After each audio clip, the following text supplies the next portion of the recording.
Blog Talk Radio, the world's largest online radio network.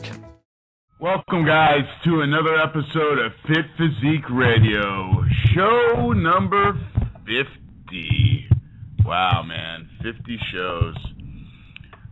Seems like only yesterday we started doing the Fit Physique Radio show, and I'm really excited that we've made it 50 shows so far, and hopefully at least another 50 more.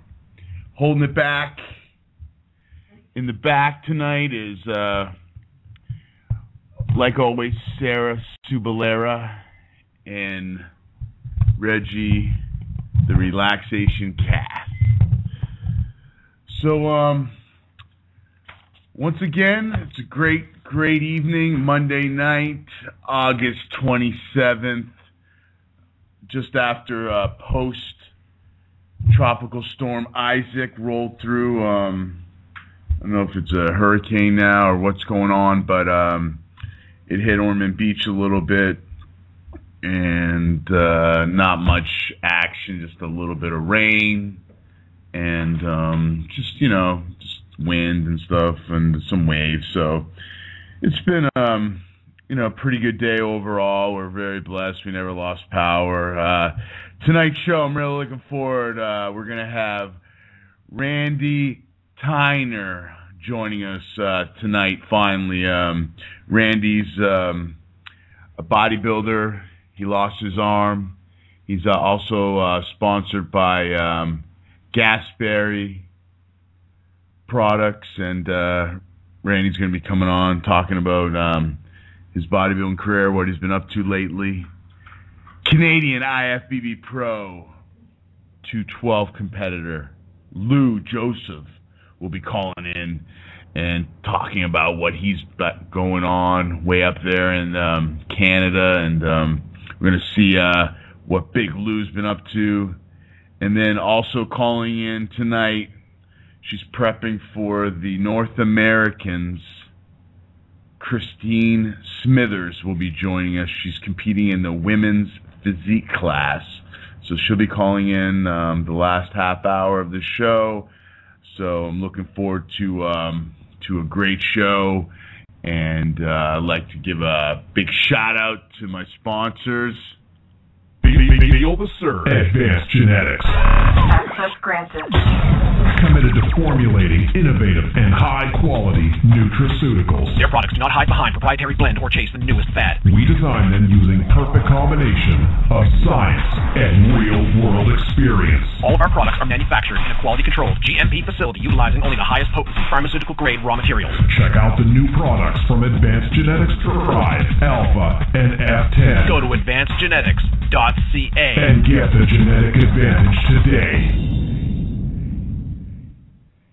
That's right, big shout out to Chris Johnson, Advanced Genetics Army. Guys, check it out, advancedgenetics.ca. Best supplements out there. GP3 and the Nitric Impact will rock your world. And I got to tell you guys, it's just been part of my program for the last 14 weeks of prep, and I can't imagine doing it without the support of a great sponsor, and also the love and great support of just an amazing wife. And I'm so blessed to have everything rolling. A little bit of disappointment over the last few weeks, with not being able to, make it, get in shape for these, the Dexter Jackson and the Floridas. And, it's been 14 weeks of, hard dieting, another 4 weeks left, and then I will be making my Masters debut and be competing in the Open for probably my last time in the Open class at September 22nd, the Battle on the Beach, Daytona Beach NPC Classic, September 22nd, Peabody Center.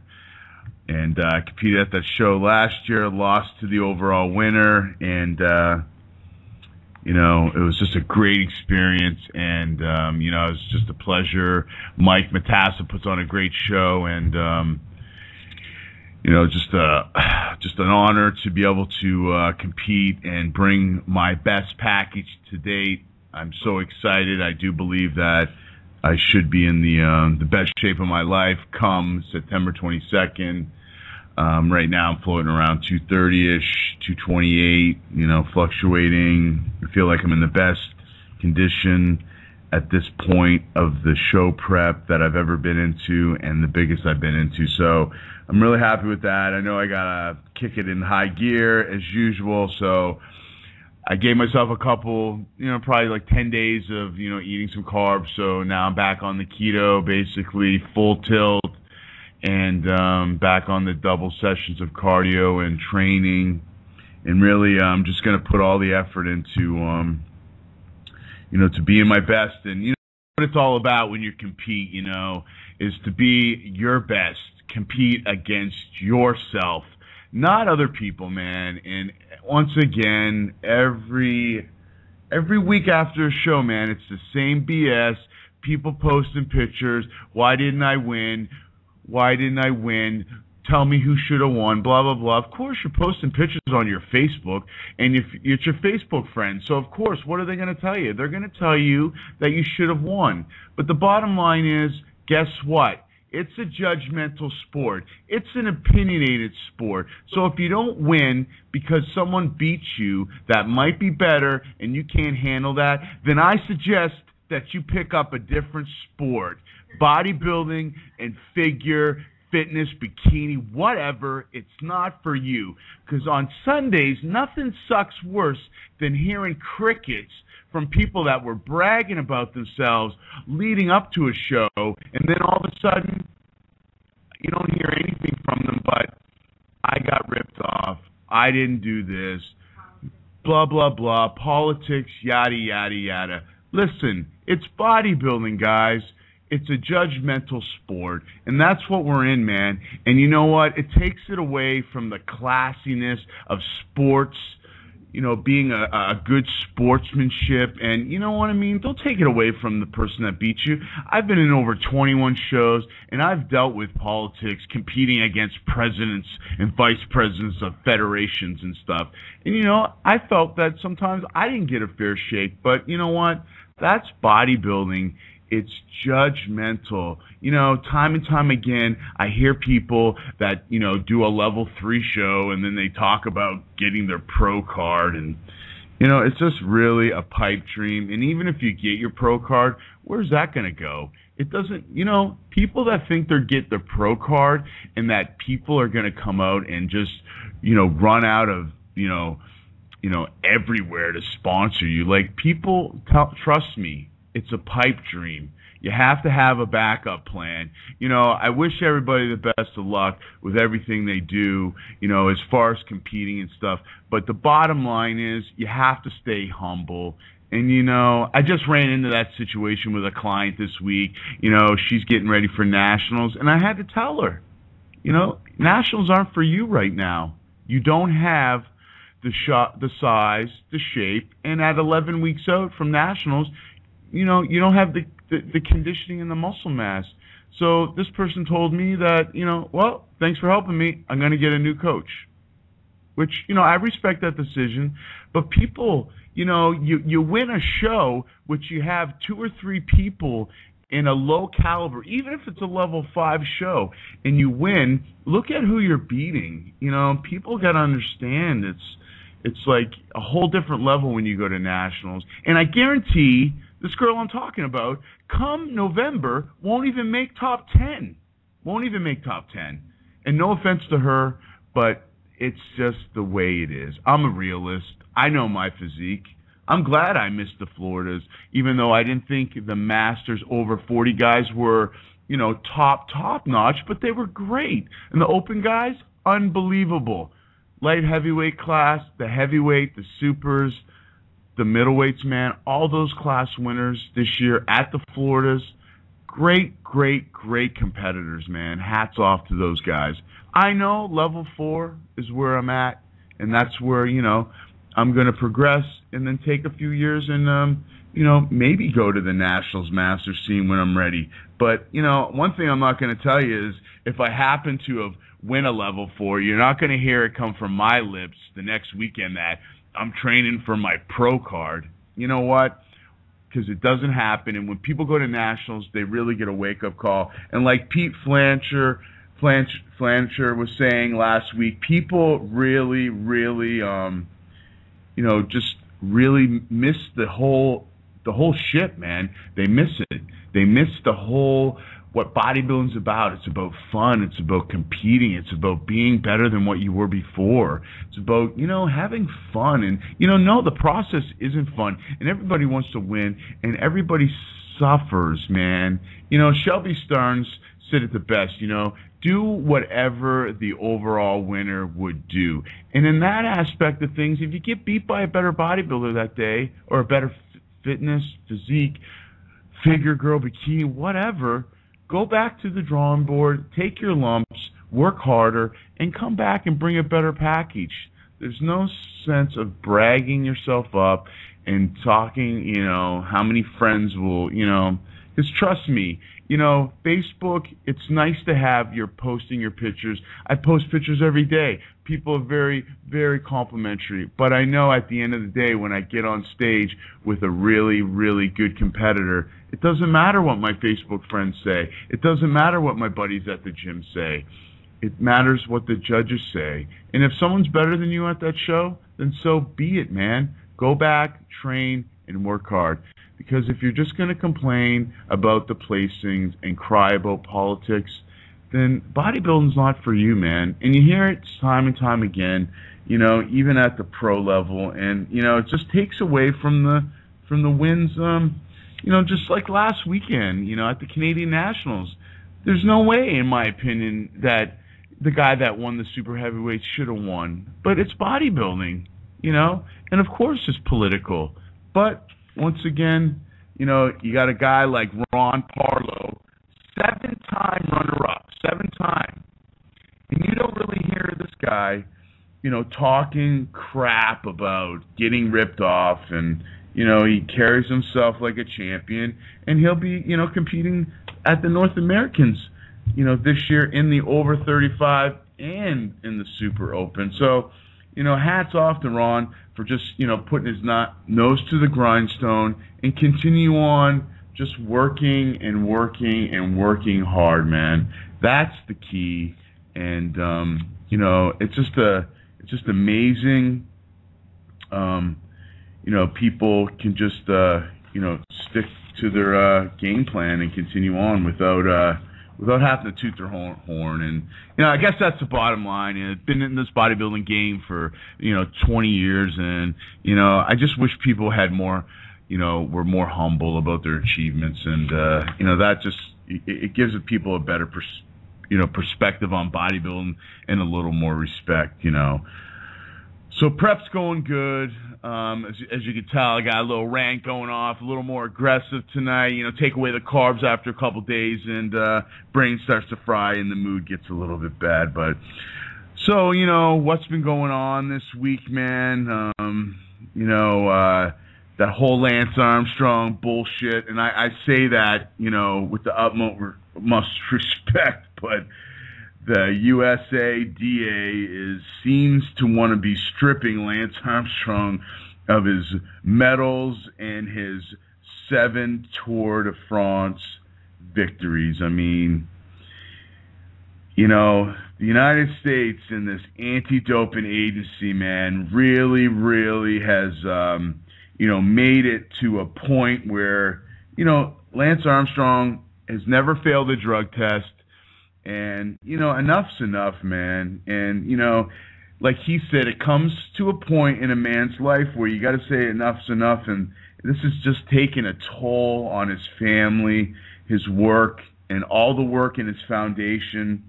It just, every day, it's some kind of battle. And Lance just gave up on, on the battle. I mean, it's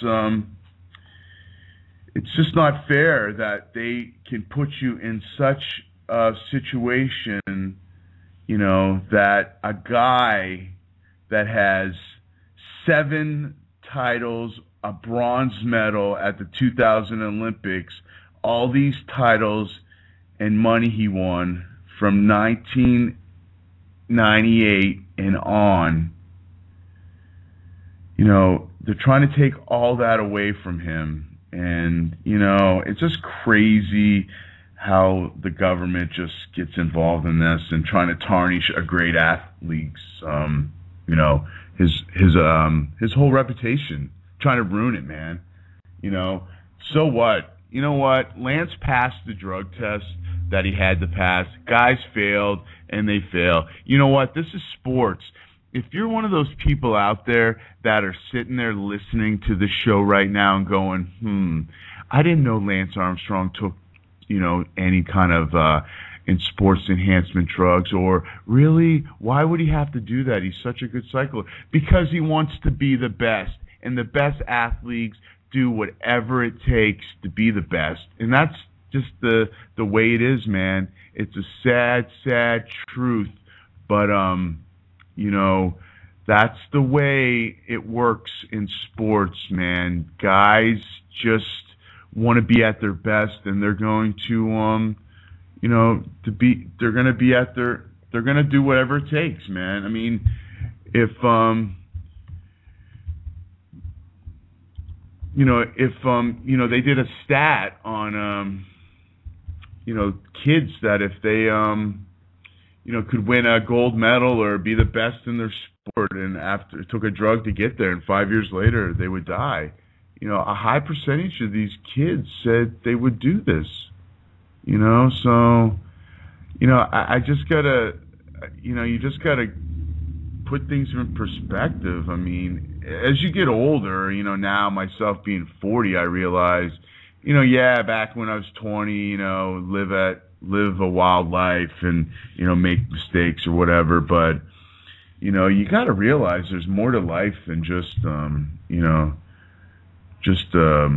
you know, putting yourself at harm's way. And not saying these guys are putting themselves at harm's way.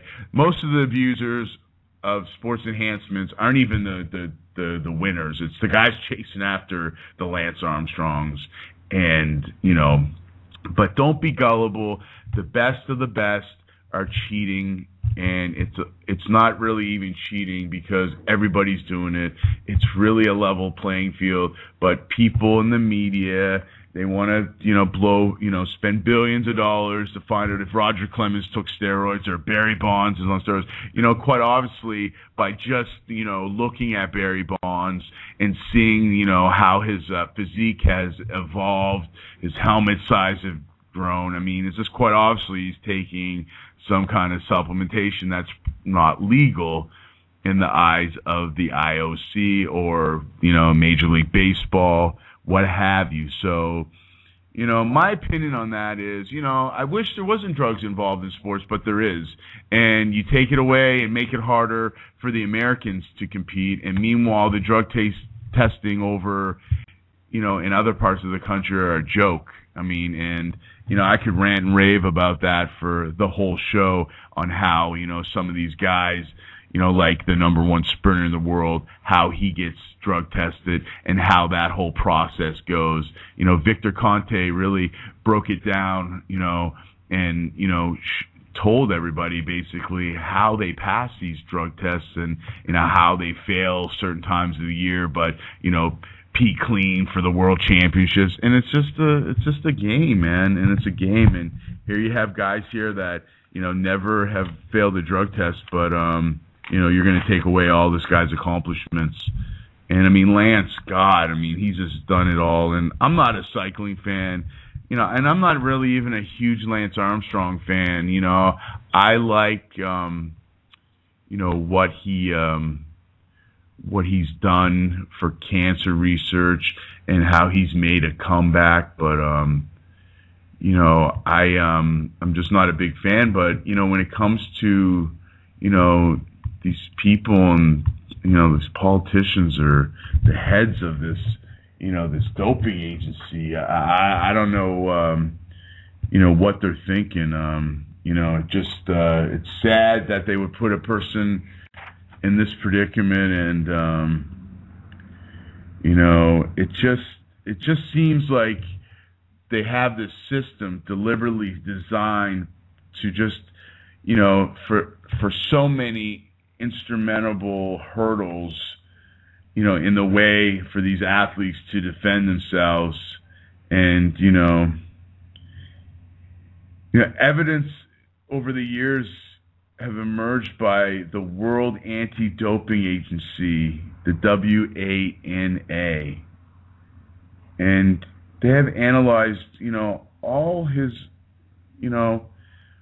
results, and he's always come back clean. So, so once again, the USADA is going to strip Lance Armstrong of his Tour de France victories and, just try to tarnish this good man's name. So it just, once again, there's your government for you.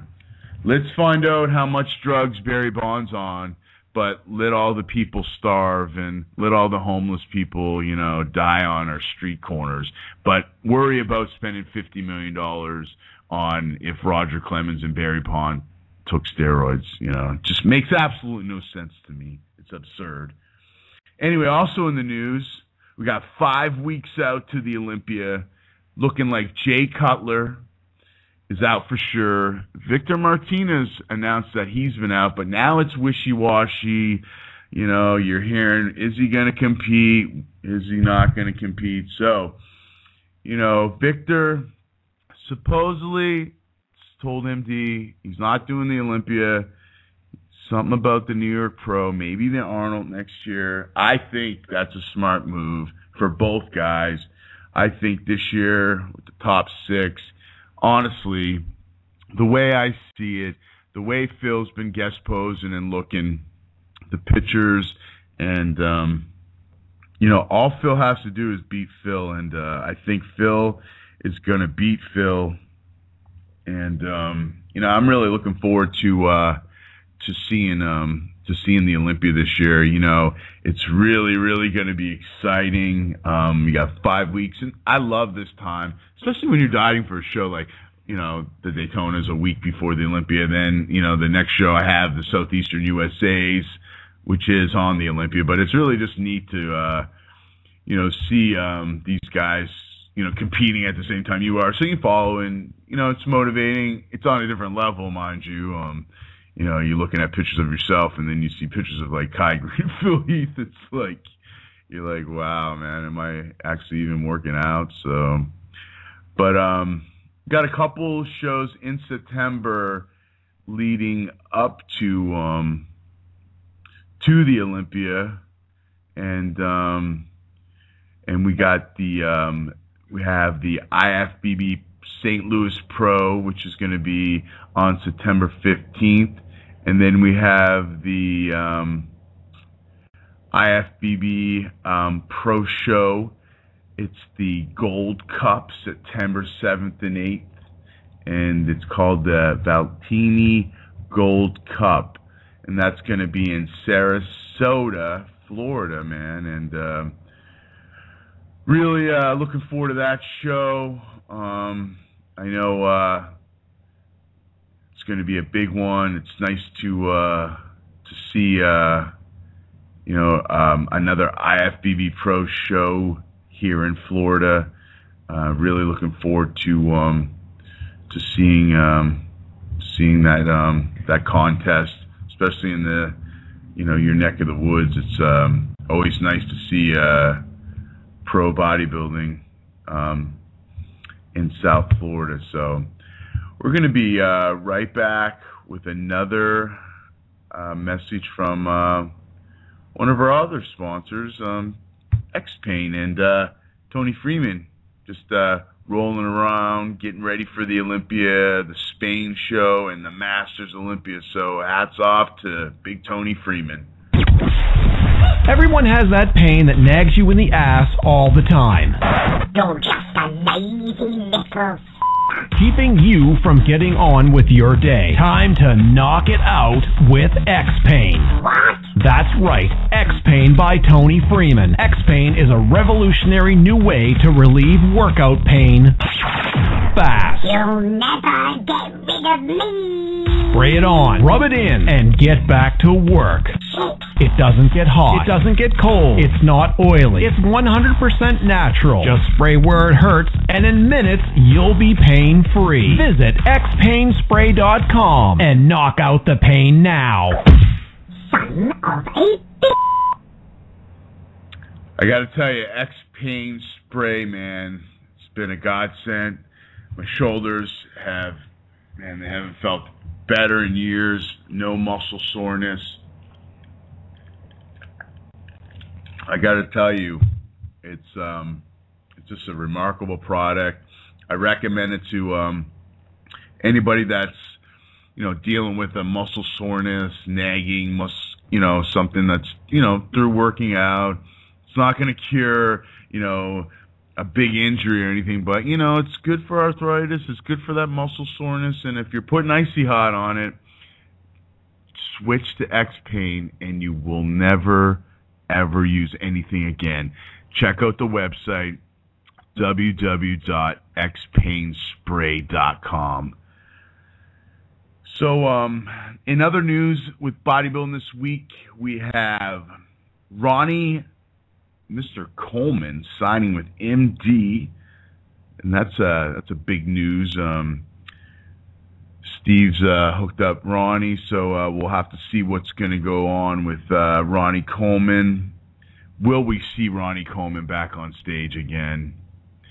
I don't think so, and if we do, I don't think we'll see the remembrance of what was one of the greatest Mr. Olympias of all time.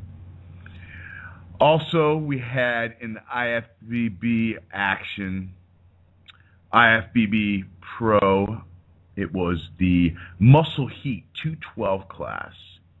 You got Curtis Bryant actually won the show. Second place, Tricky Ricky Jackson. Tricky, man, really bringing it the last couple weeks. Third place, Guy Cisternino. And, Guy looked great. That was a really good show for the top three guys. Big shout out to AG Army teammate Rob Blisley.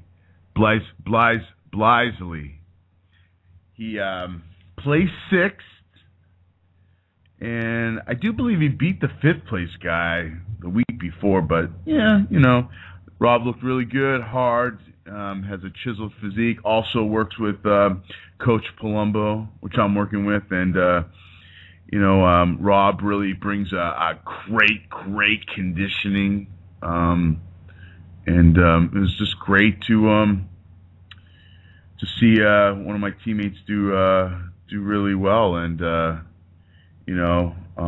just nice to see everybody out there in full force.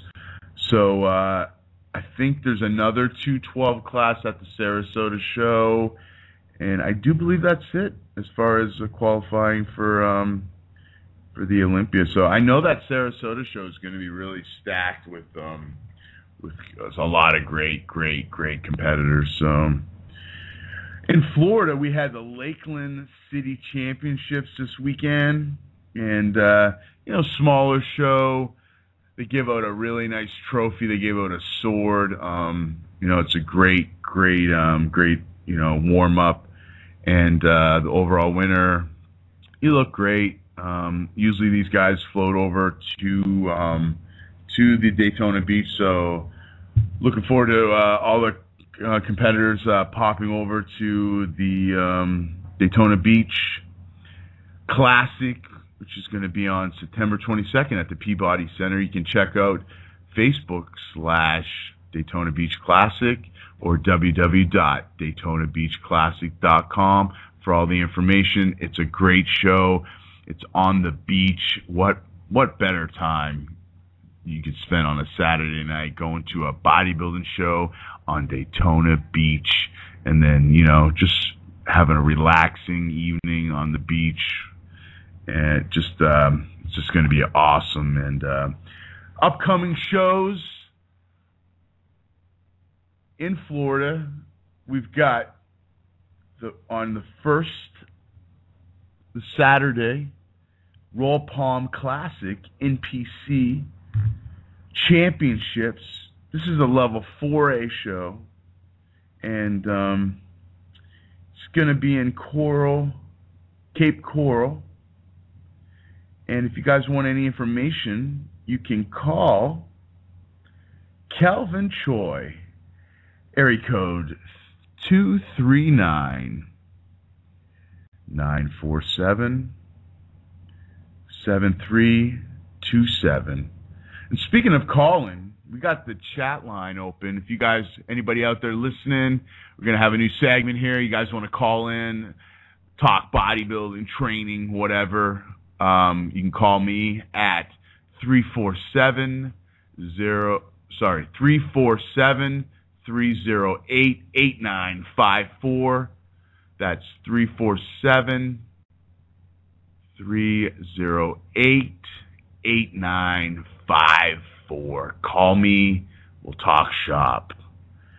Well, I'm really excited. North Americans coming up this weekend in Pittsburgh. It's going to be a great one, man. Usually this show's in Cleveland, but it's in Pittsburgh this year, and really stoked about this.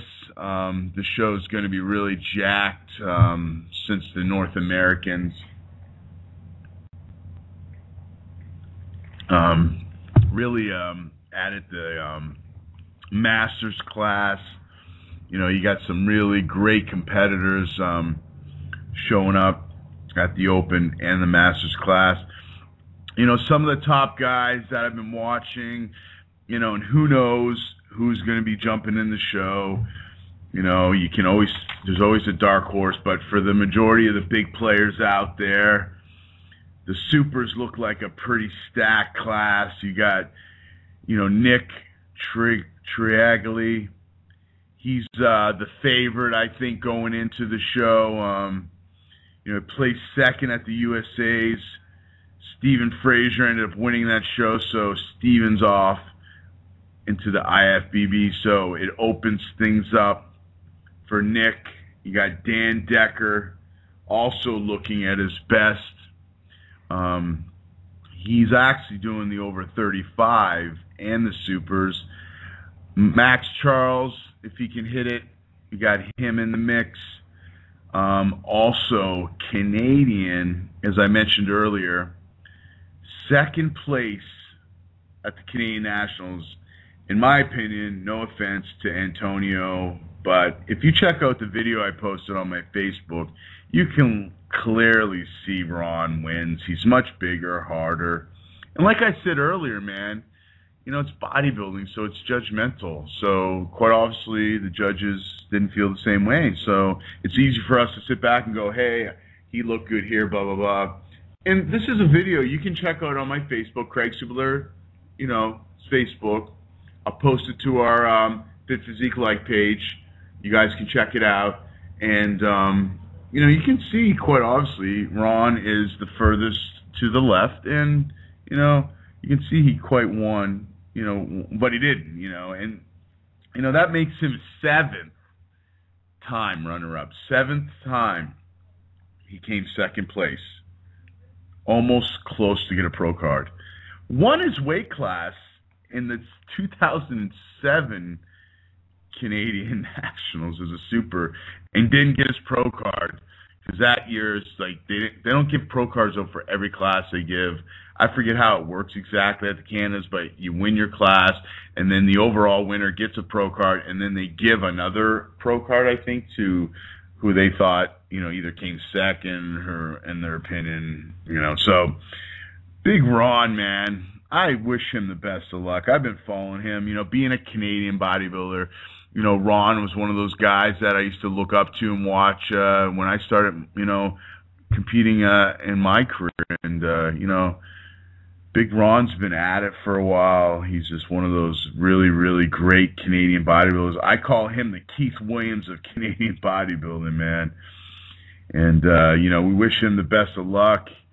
I'm sure Ron's going to come in tip-top condition. He will also be doing the over 35, so him and Dan Decker will be battling it out twice, and I'm sure there's going to be a few other guys that'll be crossing over. Just not sure how old these guys all are. We got Kevin Tomaszewski, which I know I just killed his last name. He's also doing the supers, and Kevin, man, he looks awesome. You know, he's another big super heavyweight guy, and lots of muscle there. So the super heavyweight class is just going to be packed, stacked. Sorry, and also we got in the 35 Chuck Lyons, another great bodybuilder. You know, we had John Meadows, Mountain Dog Training. He was on last week, and you know, it's great talking to John. We're going to have him back on the show, hopefully in the upcoming weeks, talk a little bit more about the nutrition. I know he had a lot to do with Antonio winning the Canadians by helping him out, you know, with his training methods, diets.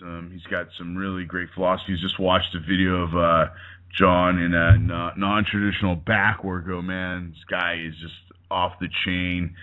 If you haven't seen John Meadows, check it out, mountaindogtraining.com, or just Google John Meadows. Check him out on Facebook. He's a great guy, been training for years, very knowledgeable. In the heavyweight class, you got Junior USA champion Anthony Pasquale hanging in there, you know, pushing.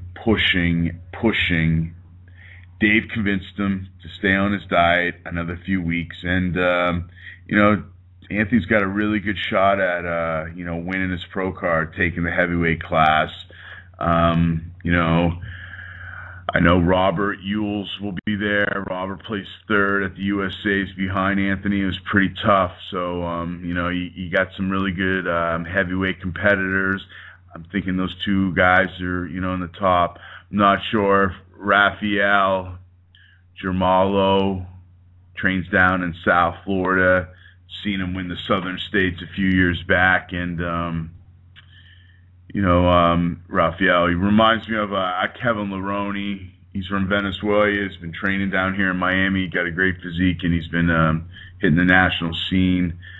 You know, light heavies is a kind of a toss-up. I'm not quite sure, you know, who's going to be competing. I know Adam Cohn, you know, he plays second. He's going to be, you know, he plays second to the winner, Darren Glenn, that went on to win the overall. So, you know, it was, I'm thinking Adam is doing nationals. You got Corey Matthews, finished third, Clay Johnson, and Pete Ciccone. I'm not quite sure if these guys are going to be competing. And we also have our good friend Tad, the diet coach, competing in the Masters. So, you know, it's going to be a great jam-packed show. And like I said, I'm not quite sure everybody that's competing, but you know, it's just going to be one of those great shows. So I guess Randy, I don't know what the deal is with Randy Tyner, man. This is the second time he no-showed me, so I'm not quite sure what's going on. If something came up, I know we had a little, you know, he's in Texas, so I know we had a time mixture last time, but I thought we had it straight this time, but quite obviously that didn't happen. So I got an interview I did with powerlifting legend from Daytona Beach, and I'm going to play some of that for you guys tonight. Larry's going to be setting the world record in the deadlift over 60 coming up in the next few months, I do believe, here in either October or November. So I'm going to play you a little bit of Larry's interview, and you guys can get a perspective of what it's like to be training for almost 40 years. Oh, just one sec. I think Just 1 second here.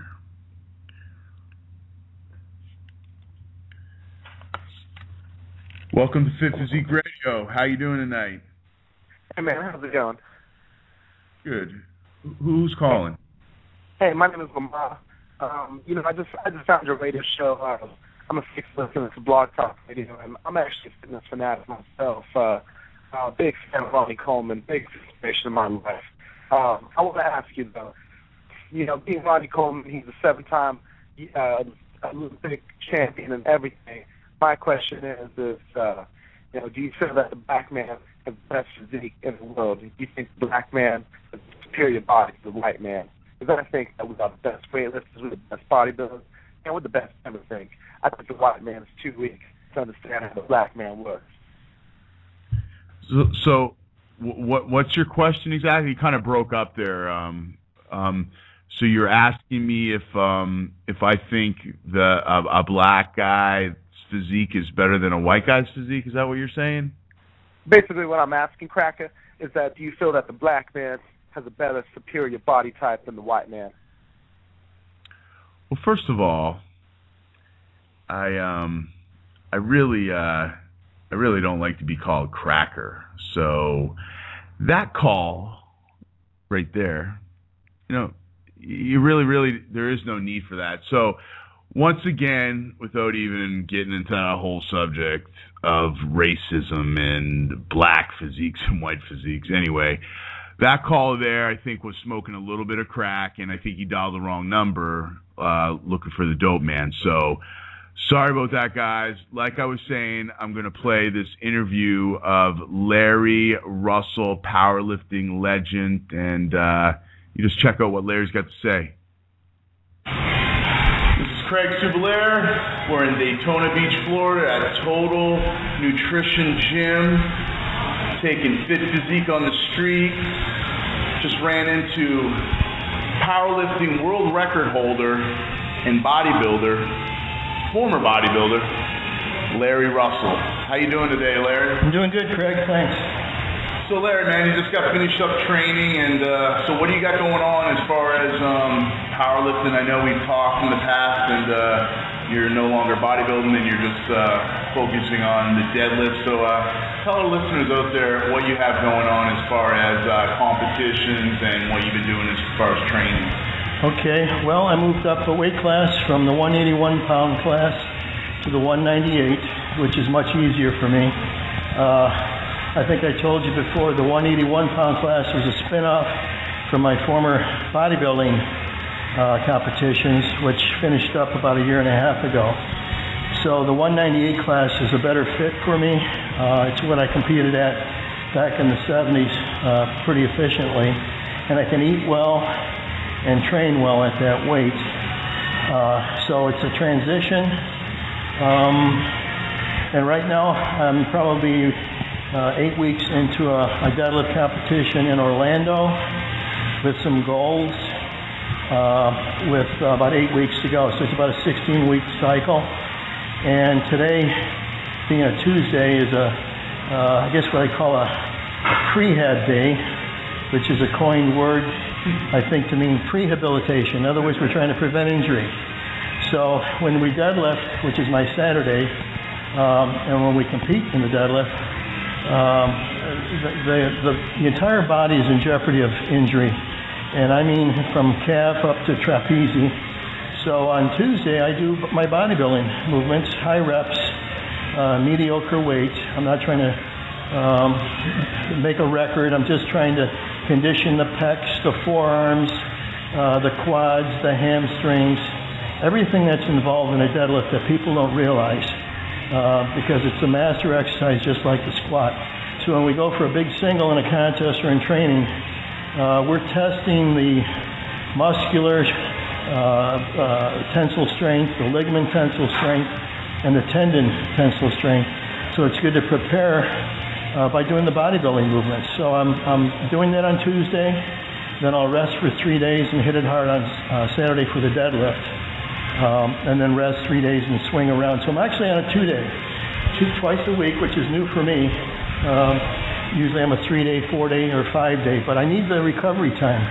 because now the singles on Saturday are becoming very intense, and I cannot come back 2 days later for even bodybuilding. I need the extra day. So it's Tuesday bodybuilding, Saturday deadlift. So Larry, getting back to you were saying about preventing injuries and stuff, and tell our listeners out there how long you've been training for, and what type of injuries have you sustained over the last few years as far as training goes. I know you have a list for us, so let our listeners out there kind of get more of an understanding of what you've been through over the years and what you've accomplished through having these injuries and minor setbacks in your career. Okay, well, if we go back, and I don't want to bore you, but if we go back to the beginning, we'd be talking starting powerlifting competition in 1972. Age 25, and then previous to that I had probably worked out with weights for another 5, 6, 7 years, so I'm getting close to a total of 50 years of training. But in those younger years I almost never got hurt, and that was the full power, meaning squat, bench press, and deadlift competition, because I was in my prime and I could train heavy often, compete often, and not worry about injuries because the muscles were more resilient. As I got older, I switched to bodybuilding, and then years later came back to powerlifting in my 50s. And I came to find out that my brain said I could do it, but my body said you can't. And what that means basically is the weak link in the chain is going to show itself when you get into these heavy singles or doubles or triples in the 3 power lifts. So consequently, the first injury I sustained was in a squat competition here in Daytona Beach in the year 2000, and I basically tore the quadricep patella, that's your kneecap tendon, right off the kneecap. It was a total rupture, and the way that works is when I was in the full part of the squat, in other words, in the hole with the weight, the contact point or the insertion of that tendon on the kneecap totally came off. And just for reference, my mother and my 2 kids were in the audience, and they could hear the tear from where they were. So that set me back real good. Now, Larry, how painful is an injury like that when you sustain that during a meet, and what kind of pain was that? Well, what's crazy about it, Craig, if I look at all my injuries, I've had 8, I counted 8 ruptures between 2 knees, 2 biceps, 3 biceps, 4 shoulders. None of them hurt when they happened, and I don't know why. And I never asked an orthopedic. When they hurt is afterwards. In other words, when you try to utilize the limb. I remember I was evac'd to the hospital here in Norman Beach, and they were just trying to get me up on the x-ray table, and it was excruciating, the knee pain. But actually, when I was laying on the platform, and they picked me up and carried me off, there was no pain at all. It's just there was no function in the limb because it's disconnected. And then the right knee was 15 months later. That was a duplicate, same kind of injury. That was in a heavy single in training, getting ready for the Nationals. So there's definitely symmetry to these injuries, and I liken it to anything that gets older in terms of tensile and stretching and elasticity gets brittle. And I think all it takes is a little nick in that tendon, and when you put tremendous amounts of pressure to it via a weight, it's going to tear and then dislodge. So it becomes time-consuming. The biggest thing with the injuries for me wasn't the pain, it wasn't the surgery, it wasn't the rehab. All this stuff takes months and months. It's the inconvenience and the setback for the sport, because I always wanted to come back and do more. Now, with those injuries, like you touched on a really good point about, the setback with your training and stuff. So how does one mentally prepare themselves to get back to their form? And tell us a little bit about what the struggles were like as you're rehabbing back to to these injuries? Well, I'm a hard nose, and basically I knew that because of the squat injury, I wouldn't be doing heavy squats again. Basically, at that point, I had left the deadlift and the bench, which for us is called a push-pull. There's plenty of those contests around. And the deadlift had always been my favorite lift. So, to be honest with you, what I did, I started training the deadlift while I still had my cast on. And what I did was I would stiff leg the movement. So I knew that since I had this hard cast on the leg, which ran from the ankle to the groin, that I couldn't bend the leg, that I couldn't hurt it. At least that's what I thought. And being a hard nose, I started with propping the weight up on a 7.5-inch block, so it would be a short stroke.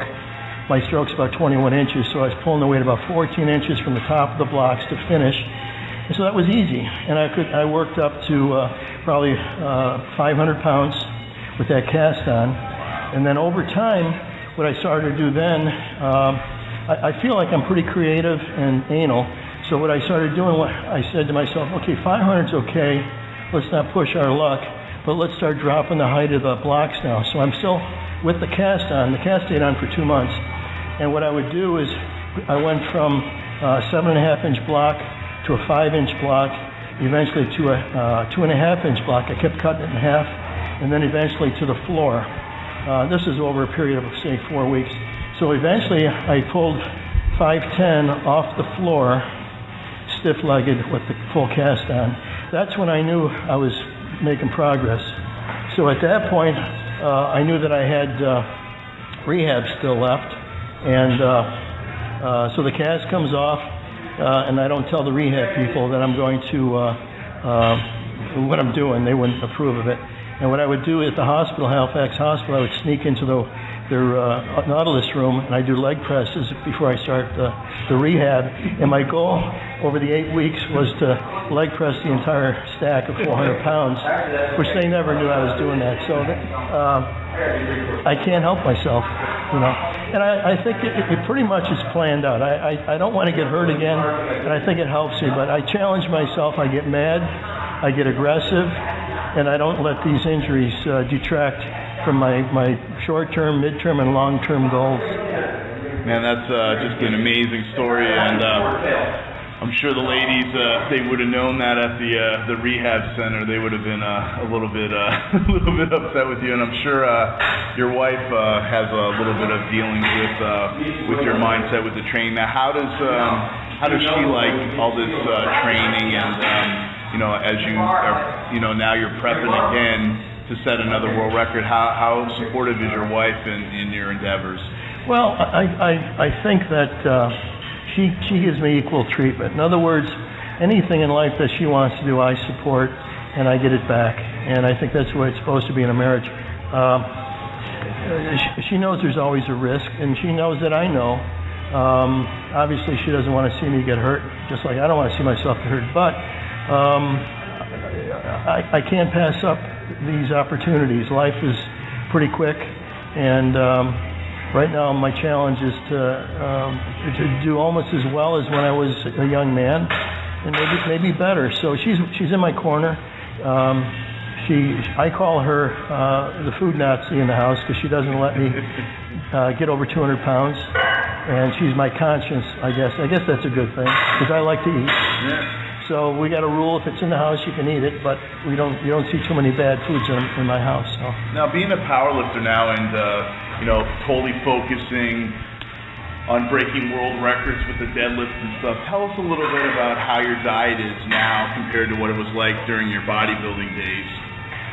Well, actually, I'm taking advantage of my knowledge. I'm finding, first of all, I'm hypoglycemic. I have been for about 6 or 7 years, and basically that means I have to eat somewhere between 5 to 8 feedings a day. That's not a total meal. It could be maybe just a yogurt or cottage cheese or some Swiss cheese or some rice and beans. But basically I have to have that sugar, whether it comes via simple carbs or complex carbs, in my blood. Otherwise I'm in trouble.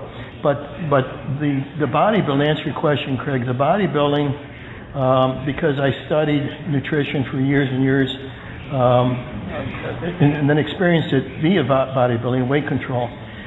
It allows me to maximize my nutrition. In other words, I feel like anything that I'm taking in is good for my cause, and my cause is to get stronger.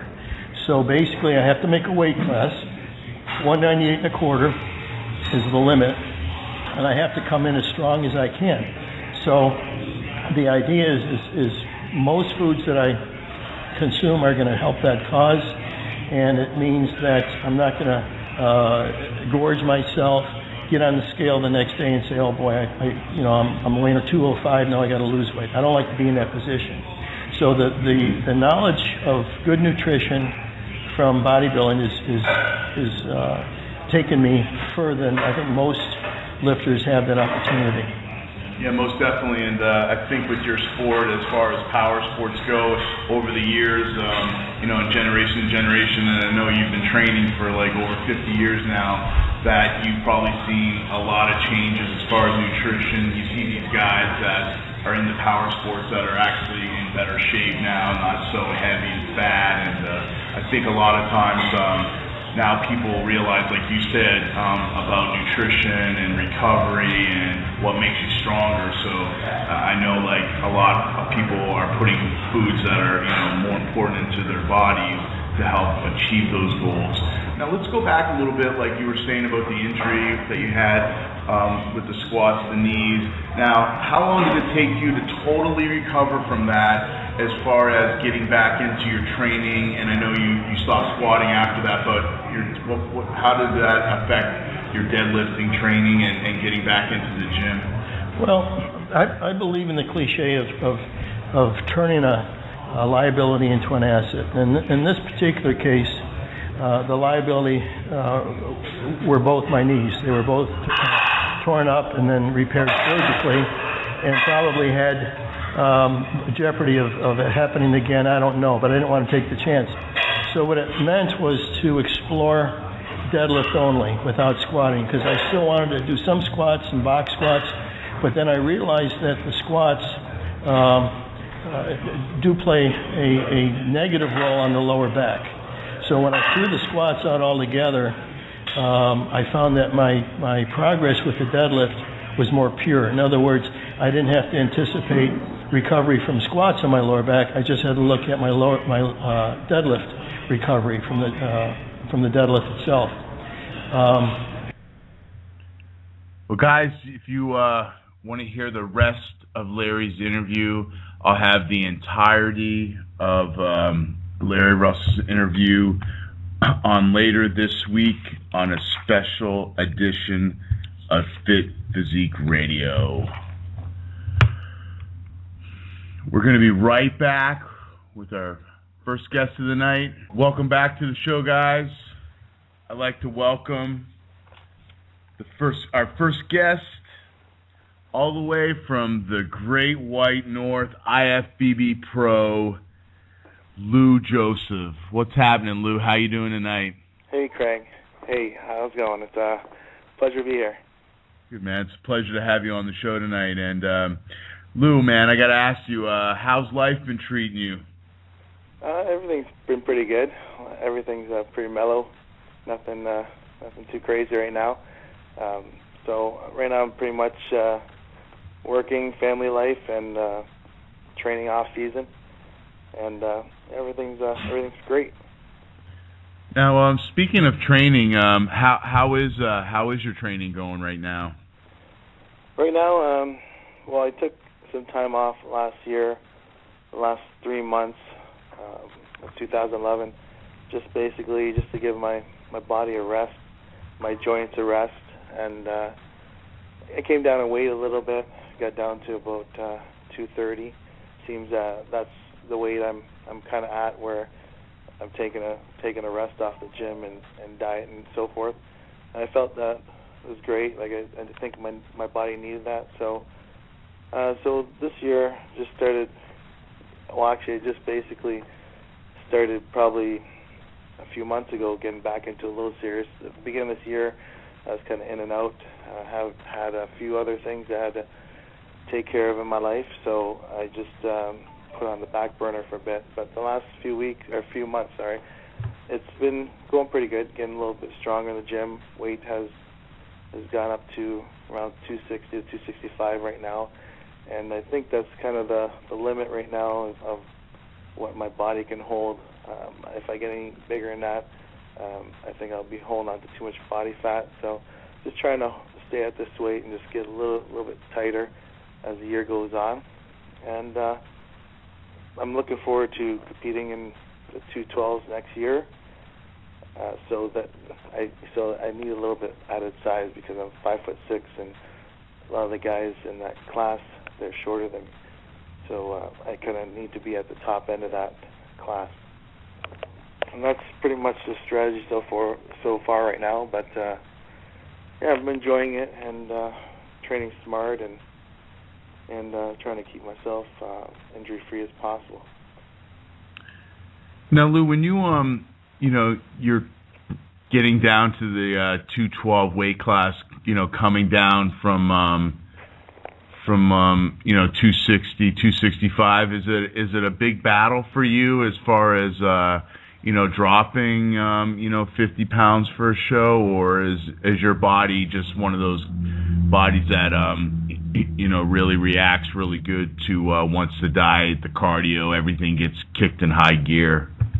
Well, I'll probably start trimming back probably the beginning of next year, and some shows I have to see what the schedule's like, but probably end up trying to do some shows in the summertime. So I'll have a good 6 months to gradually drop it down. But I do respond pretty well. Like I've been heavy and I've dieted down from actually the heaviest I ever got was 275, and I've been down my last show to 202.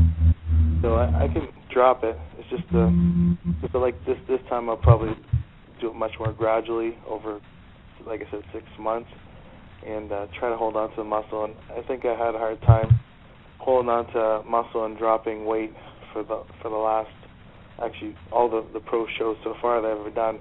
Once I try to squeeze into that 202 class, seems like the fat is not dropping as fast as probably the density, the way I look.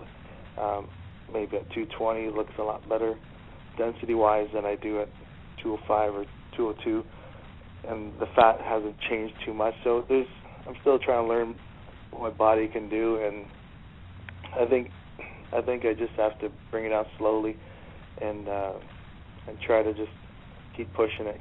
Like it still needs some maturity as well, muscle maturity in certain body parts, mostly my lower body. But we'll see. Every show is different, and you hope to have a good run at it and try to become your best. So that's the goal. I like how you said that, just to become your best, because, earlier in the show I was just talking about how, so many people, especially on the amateur level, do shows, and then, they if they don't do as well as they planned on doing, it's always, some kind of political or, I should have beat this guy, I should have beat that guy. Now, when you're competing, and now that you're on the pro scene where you're competing against the best bodybuilders in the world, what's your mindset going into a show? Like, are you just competing against yourself to beat yourself? I know we all compete to win, but we're in such a judgmental, opinionated sport that you really have no control over what the judges say. So when you're getting ready for a show, what keeps you motivated, and what's your main focus point as far as what type of package you're trying to bring to the stage?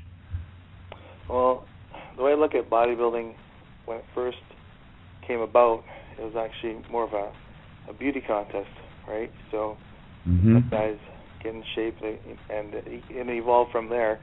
And really, the judges choose who they like the most, and that's the one part you really have to accept, because that's out of your control. The gym you can control, your diet, but when you get on stage and somebody has maybe rounder muscle bellies than you, or certain body parts that are a lot stronger than you. There's really kind of nothing you can do. I'm sure everybody trained to the fullest and dieted really hard and did the cardio, some more than others. But really, it's just competing against yourself. If you can constantly improve on what you got, I think there's some satisfaction in that. And genetics at that level is really plays a big role, because you got these guys that most of them are, actually all of them are genetically gifted. So some people at the gym might think, oh, I'm genetically gifted, but I'm actually maybe not as genetically gifted as some of these other guys, some of these other top guys of the world. So genetic-wise, there is a discrepancy, and as far as you trying to get biceps like so-and-so, or triceps like so-and-so, or quads like so-and-so, it's just not really gonna happen exactly that way. You could train it, you can use it as motivation to try to train your certain body parts hard to get it more developed, but that's who you should be competing against, is yourself. Maybe use the competitors as motivation, thinking about how hard they're training for this, and you don't want to be beat that way. So that's my goal right now, is just basically look at my body and trying to improve, and I think for me longevity is of the sport inspires me more than anything else. When you see guys out there in peak shape at a later age, you got like Tony Freeman in his mid-40s or there, and he's showing no signs of aging. Doesn't look like to me, and that is more motivation. If you can, because if you can carry on the sport to your late 40s, you can make great improvements as far as muscle maturity, separation, density. Maybe not so much as size, but I kind of like the look of somebody who's fully developed with some size, not necessarily somebody that's really huge with barely any maturity at all, and then they burn themselves out too early in their career. So I think it's the long run kind of looking at here, maybe skipping a year off here and there as I go along, and just doing it for myself and wanting to be better, and if I ever get to that stage where stepping on stage with the top guys in the world at the Olympia, then that'll be the course it takes, and I have something to do with it as far as training wise, but in the end, it's, like I said, it's just the judges who they feel like they're trained, they've been judging the sport, and as you become a fan of the sport, you can kind of see and be a critic yourself, and look at yourself and say, I see why they placed me here because of this, and that.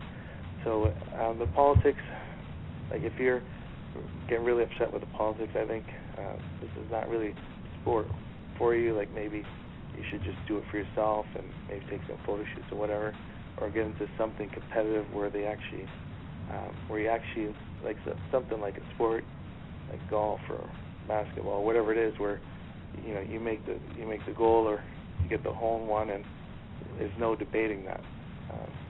So that's kind of the way I look at it. Now, Lou, let's go back a little bit. Tell our listeners how you got started into training, and how old were you when you first started lifting weights? Well, back in high school, I had uncles that used to work out. They had a little garage gym. Actually, it was they had chin-up bar, punching bags, and bench press, and they had these muscle magazines, which was like Muscle and Fitness. And I looked through those just out of curiosity, and I seen these physiques that I thought only Arnold possessed. Like when I watched Conan, I thought he was just one of a kind in this whole world. But then I opened this magazine, everybody looks muscular like him. And I remember seeing photo shoots of Sean Ray, and he looked very polished and not, he wasn't the tallest guy, and I could kind of relate to him, shorter guy, but his physique looked really nice, and the lines and everything. And after that, I just kind of kept looking at the magazines. I maybe lifted a little bit in my friend's garage in grade 8, but I didn't really get too into a routine. Later on, I played football in high school, and they told us to go to the gym to work out in the off season. And I didn't really know what I was doing. I was mainly just training just arms and chest and upper body mostly. Not really. Nobody was there to really guide me. So once I got into college, I joined the gym, and I was 18 at the time, and I started seeing guys training for shows, and I was curious to start talking to people. And I kind of saw that I developed pretty quickly as far as growing. First 3 months I started having round biceps, and my quads were getting bigger. And a friend of mine, his name's Lance, he helped me out at my first show, and I competed. Actually, no, before he helped me out, the year before, I did a show just by listening to people here and there, and not knowing what I was doing. I entered a junior show and placed third out of whatever competitors there were. And then the following year, I got the help, and I ended up winning the whole show in juniors, men's, and overall. And I saw how much of a commitment that was to compete in that show. My grades in college were slipping that semester, and I saw it as I didn't really see it as a path for me to go pro or anything. I didn't really know anything about that. Back then, there was hardly anybody competing in my city. We didn't have the internet. Actually, we just started getting the internet, but there wasn't these big forums and chat sites where you can link up together with other bodybuilders. So it was just something that I couldn't really see myself doing, and I wanted to finish my college and end up focusing more on the college, and had a part-time job at a bar, so I ended up hanging out with friends and drinking and partying. So that doesn't fit into the bodybuilding lifestyle at all. Later on, my friends saw the videos of me competing, and they started competing themselves, and then I started thinking about maybe giving it a go, and then I started competing all over again. Started back at the regional, worked my way up, and eventually turned pro. And that's pretty much where I'm at now. I turned pro in 2007. Did one show in 2008, 2 shows last year. I took a few years off. So I haven't really had much experience competing as a pro. But like I said, it's I'm looking at it as a longevity game where I can go in and out whenever life allows me to. There's things that come up in life that I know that some people are willing to sacrifice every bit of everything for the sport, and I'm not that type of person. I'm not really selfish by nature, and that's to become a bodybuilder who's always moving forward. I think sometimes you have to be a little bit selfish as far as getting your meals done, getting them prepared in time, and getting all the training you need to get in, and that kind of takes you away from most social gatherings and family gatherings. You can't just pick up and go take a trip for the weekend because you're going to miss training. So you really have to be on the ball if you're going to do a show. And some of these people, they never miss their sessions and never miss a meal. And I'm a little more loose on that side of it. So that's pretty much how I got into bodybuilding, and I've always looked at superheroes as a child as well, looking at cartoons like He-Man and X-Men, and I've always had that image of muscularity ingrained in me. So I think it's something that'll never die. I think I'll just continue working out as long as I can get into the doors, and I enjoy it. Now, I really like how you put that because and not that there's anything wrong with,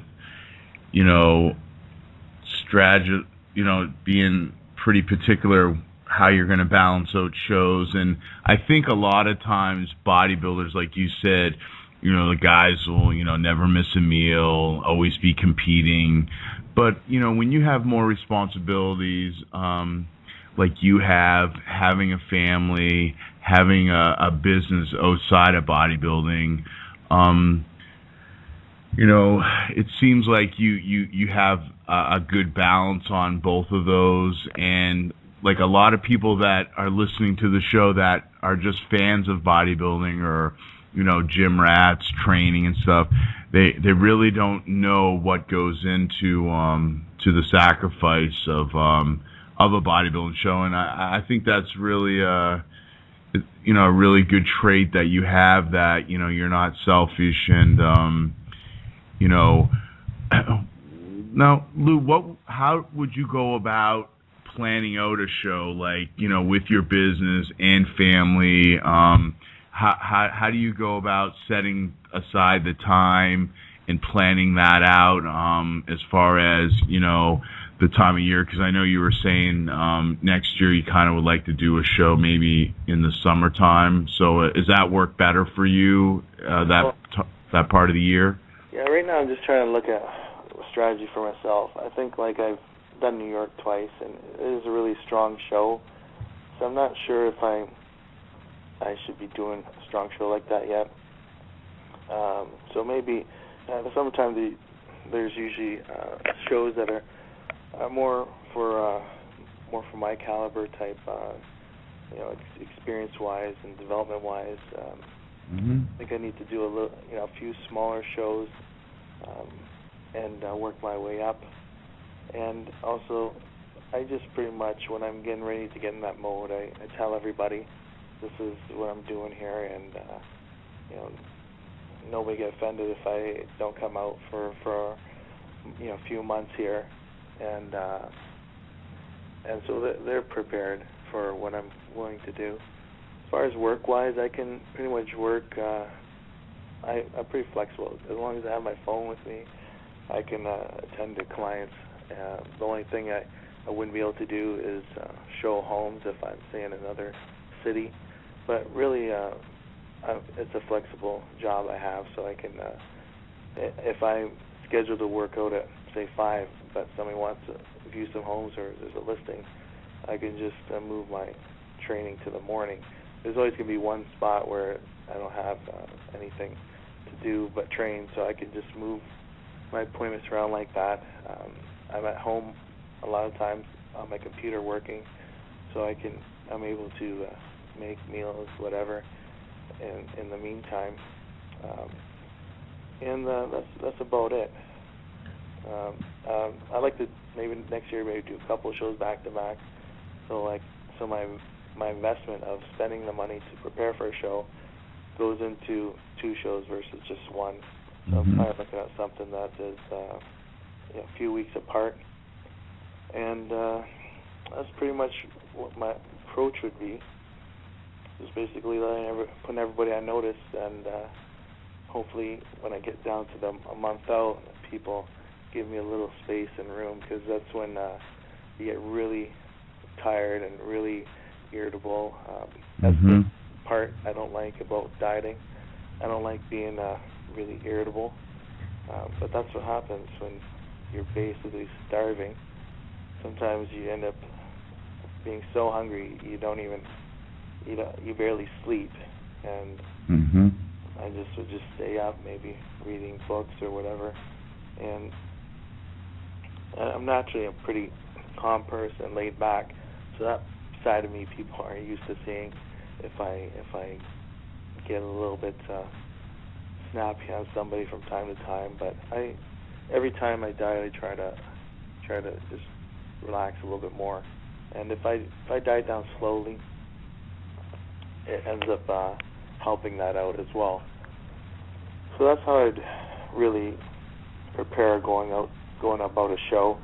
And as far as what shows I would pick, sometimes because I'm not sponsored, I try to make things work out. Like, say if somewhere I could drive, like there's a competition where I could drive out to and take a few people with me, friends or family. It's ideal instead of like doing shows like in Europe or somewhere I got to fly out to and I can't bring along some people with me.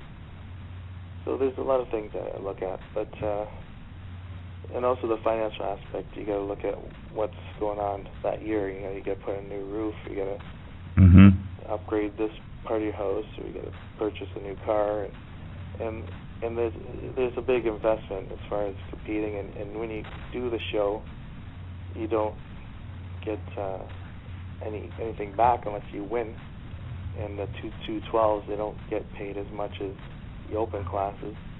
So really, you're just trying to recoup the initial investment you put into the training and diet.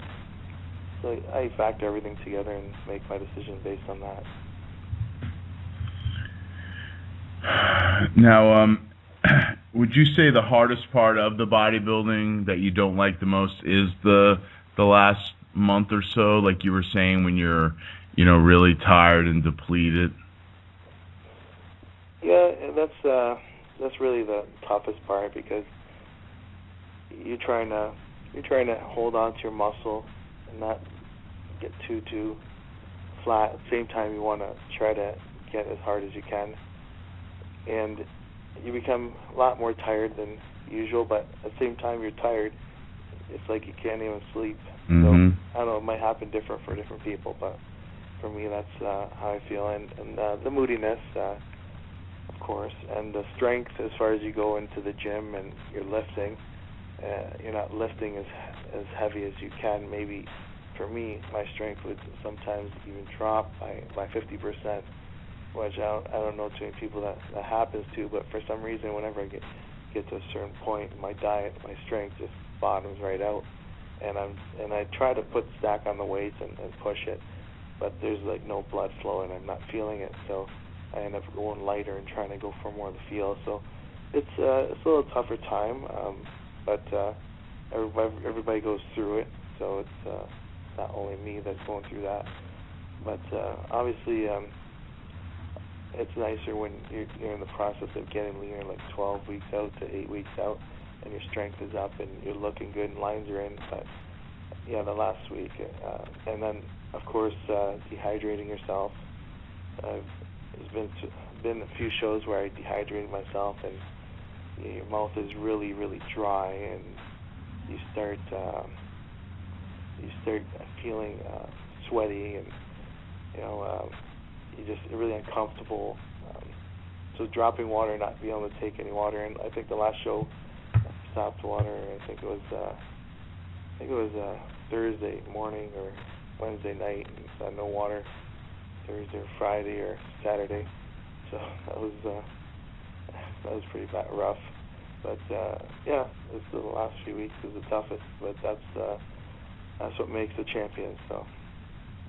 Yeah, absolutely, and do you find cutting your water out that far? Does it, how does it affect your conditioning? Is that something that you normally do for contest prep? Not 3 days. I've tried all different kinds. Depends on who is training me at the time. I train people as well, so I'm looking at other people, what I'm doing for them.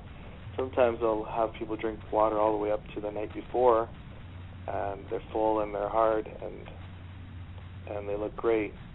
I haven't. For my clients, I tend not to drop the water too early. It seems to flatten them out. But with me, it's I have water issues as far as dropping water for show. There's been a few that came in tight as far as water, but a lot of times I just can't pull that water totally out. So it's a little different. Like I said, I train a lot of people, and I'm the one trying to figure out my body. So I think next time I just basically have to just try to get as lean as possible, tight as possible, see all the striations in there, and try to hydrate myself fully to the day of, and then stop drinking altogether. So every time I try to do a different approach and see what works. but I found lately that cutting it too early doesn't make an improvement in my appearance at all. And actually, I look better before cutting the water than I do after I cut it. So I think we'll just try a different approach this time, and it's all experimenting and seeing what works. Yeah, absolutely. Bodybuilding's all about, trial and error, and, like you were saying, it's unfortunate, sometimes, a few days before the show, crucial things like cutting water out or, carbing up, and you can mistime things, and it can really backfire sometimes, and all that hard work over the last year or, 16 weeks of dieting can come to a crashing halt sometimes, with a few mistakes. And with bodybuilding, it's definitely a learning procedure. And like you said, you get to know your body after a few times competing, and seeing what you can and cannot do. And like you said, it all depends on who you're working with and what they have you doing. But Lou, as far as your training style goes, what type of training style do you normally follow? Well, my training style is pretty much instinctive training strategy, where I go in there and assess the way I feel and train accordingly. And it's just like I said, instinctively, I'll go in and I feel like I'm strong that day. I try to go for maybe a 6-rep range. But with all those lifts that I go to about 6 or 8 reps, I pyramid upwards, because I'll start off with a warm-up set, maybe 20 reps, and go to 15. I'll do a few warm-up sets, 15, 12, 10. And every set I do, I'm looking out for any signs of anything out of the ordinary, like if I feel strain somewhere in the joints or the muscle. And if I feel like there's a little bit of strain somewhere, I'll back up. If I feel everything is firing off well, then I'll challenge myself a little bit and put more weight. I like that approach where I pyramid up most of my exercises, especially at the beginning, maybe not so much near the end of the workout. And sometimes I'll throw in stuff like rest pause sets, or really slow reps, negatives, drop sets, super-sets. And occasionally we'll do, the triceps, where you're doing 3 different exercises in a row, and circuiting like that, back to back. So it's really instinctive. And as far as my split usually stays the same, where I do chest one day, back one day, hamstrings, shoulders, quads,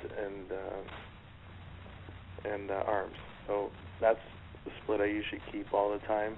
I like to split up my legs, especially because I think that's one thing that most bodybuilders need to do, is split up their legs, because most people's hamstrings are underdeveloped, especially in the amateur ranks.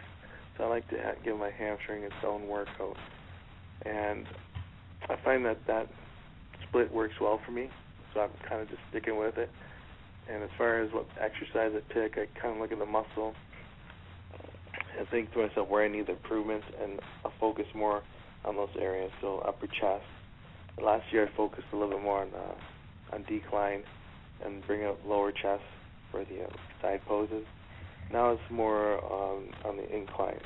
And back, well, just overall, I got a hip in the back.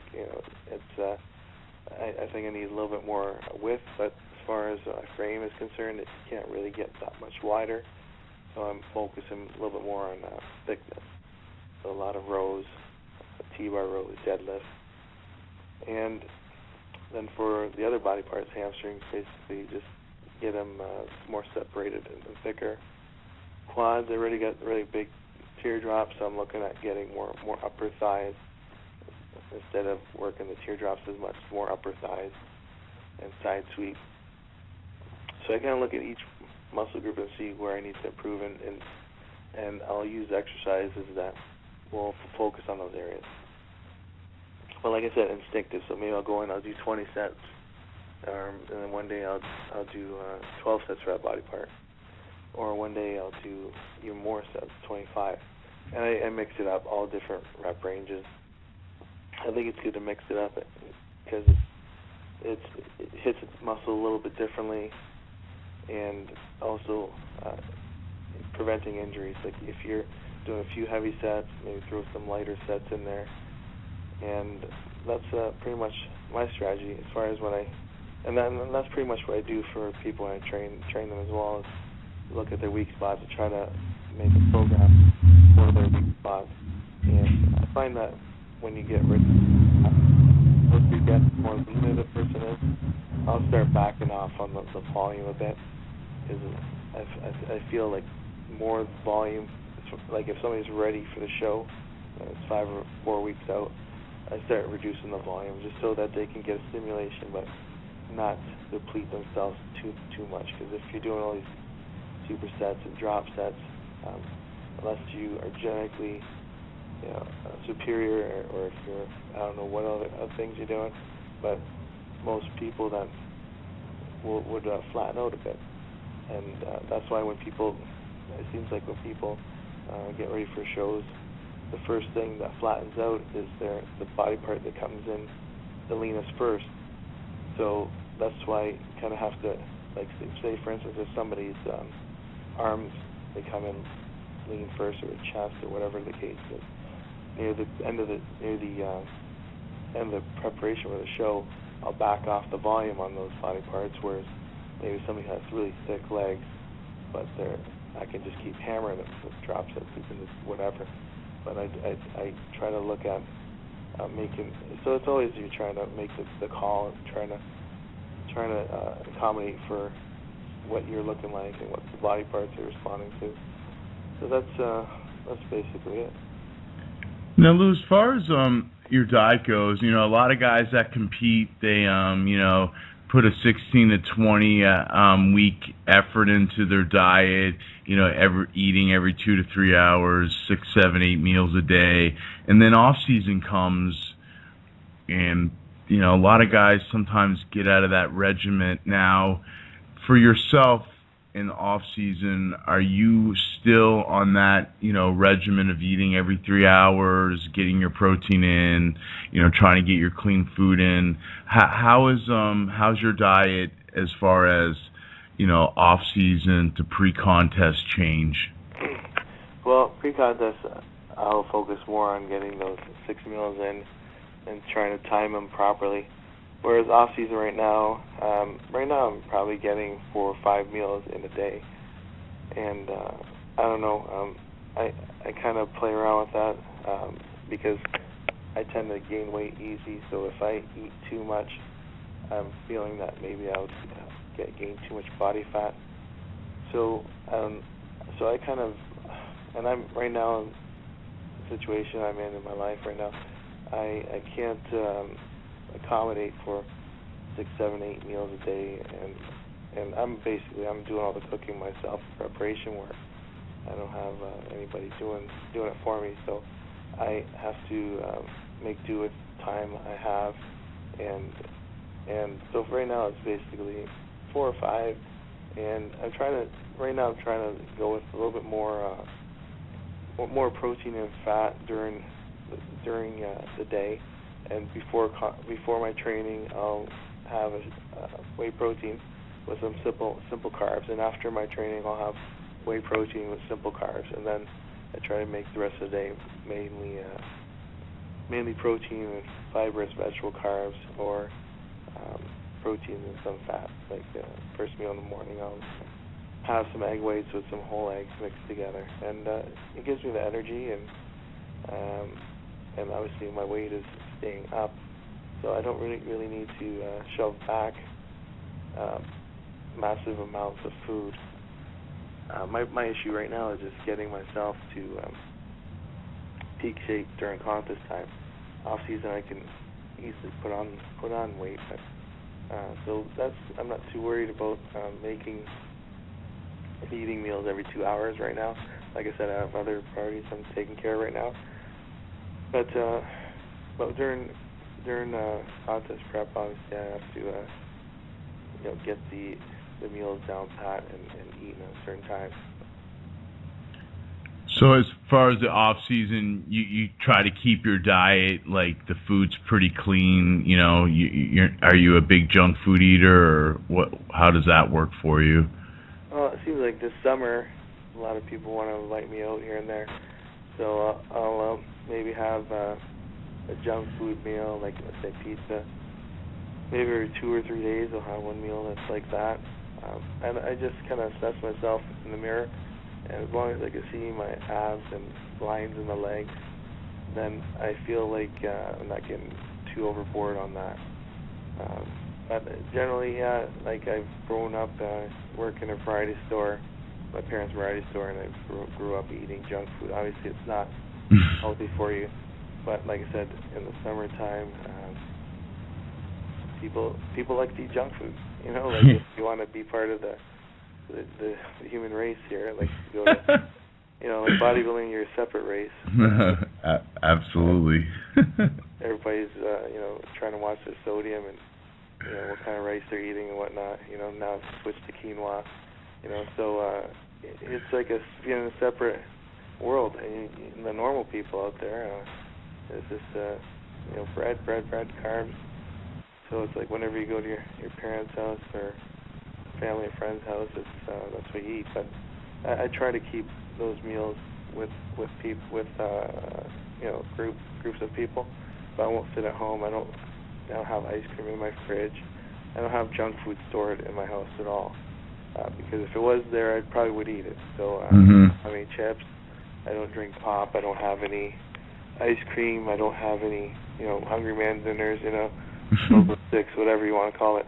I don't have that stored in my house. It's just an insurance that I won't eat it if it's not stored here. So whenever I do eat junk, it's usually at other people's houses, or when people invite me out somewhere.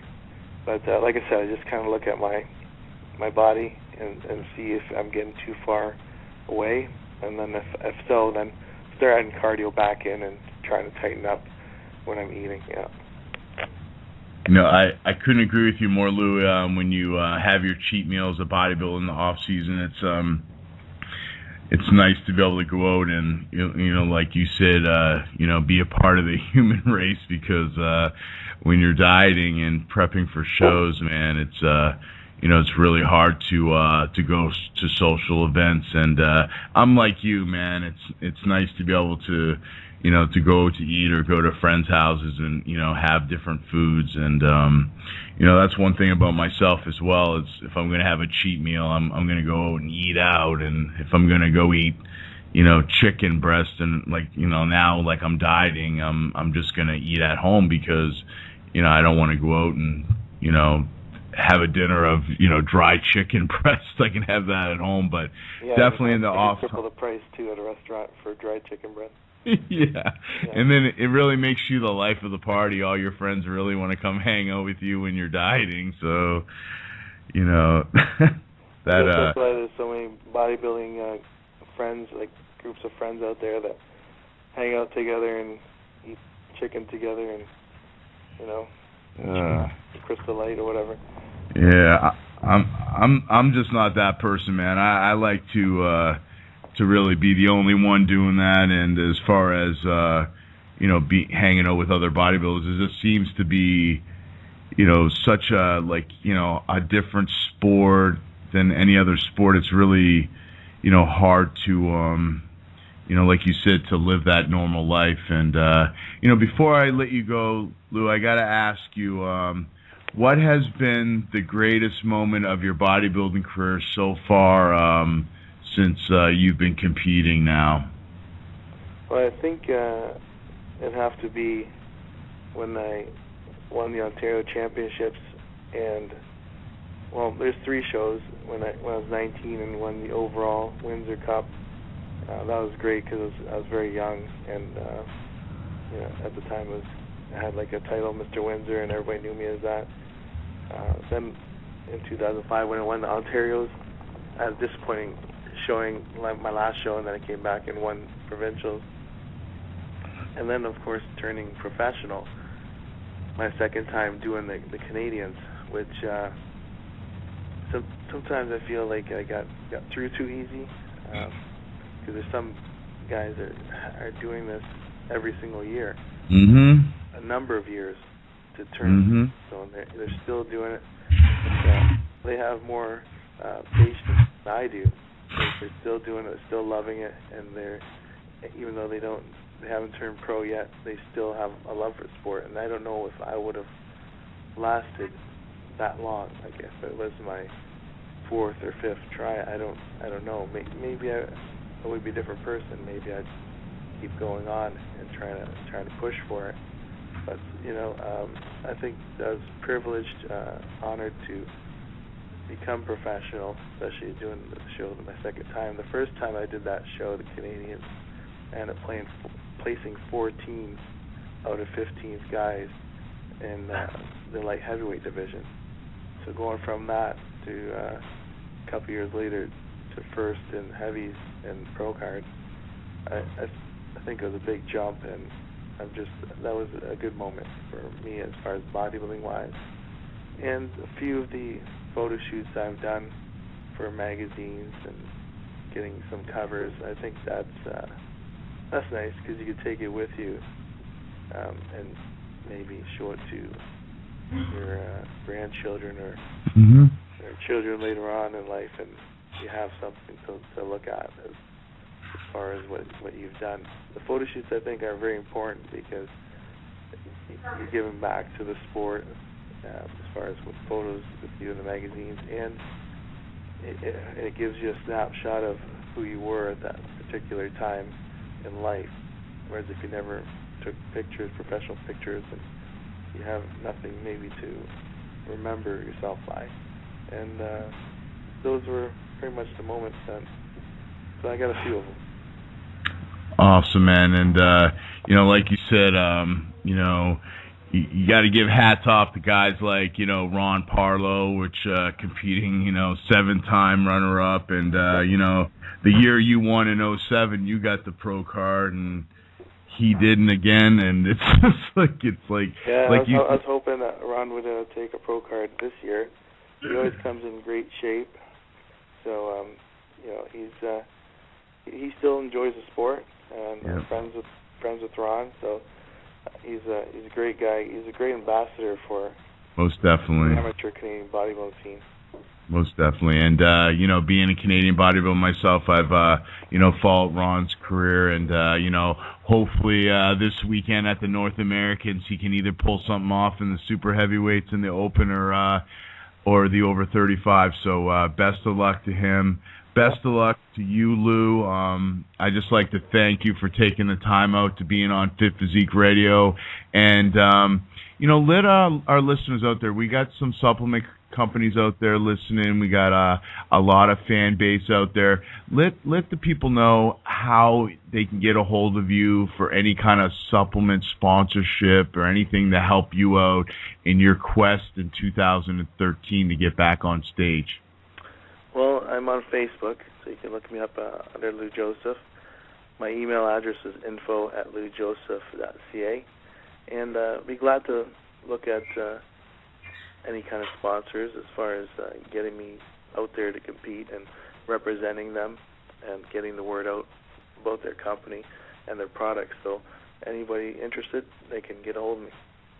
Awesome, Lou, and I'd just like to thank you once again for being on Fit Physique Radio, and we wish you the best of luck in your future, and we'll be keeping an eye on you in the 212 in 2013, brother. Yeah, thanks a lot, Craig. Pleasure to be on the show. Thank you, Lou. Take care now. Bye-bye.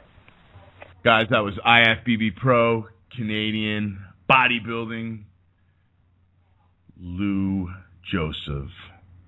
I'd like to welcome our last guest on the line, competing this weekend at the North Americans in the women's physique class. I'd like to welcome to the show Christina Smithers. What's up, Christina? How you doing? Good. How are you?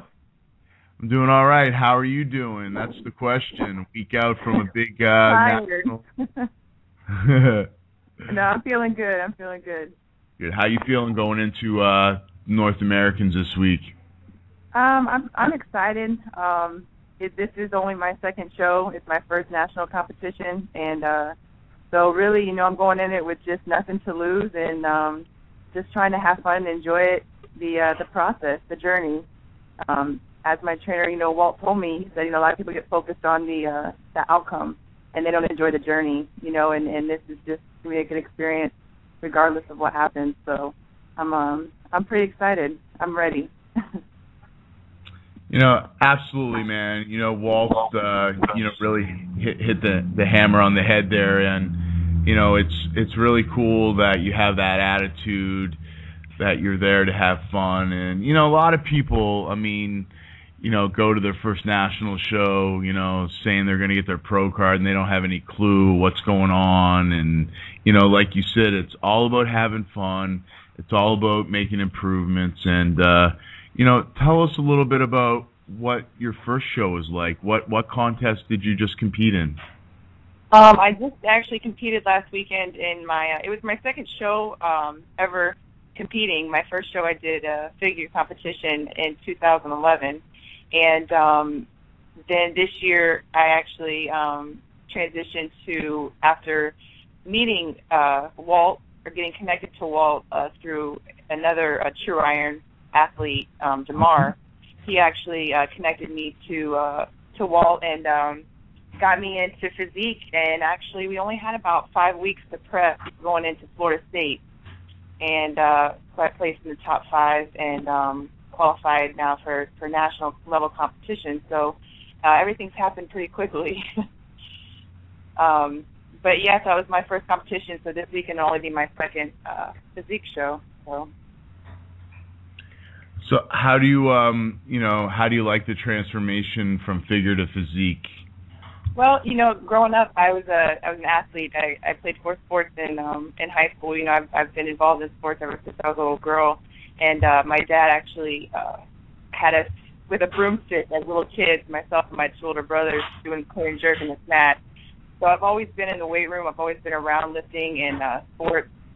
Both my parents, still this day, are very active, But I think genetically and naturally, my body wanted to be more of a physique athlete. So I'm very thankful that this category is pretty new for us women. But I'm thankful that it's around at the time where I'm just getting into the sport. I think figure was probably not what my body wanted to do. But us females are always trying to get smaller and leaner, and so I thought, well, that's what I'll do instead of bodybuilding. But physique, I think, kind of is a nice combination of the two, the bodybuilding and the figure.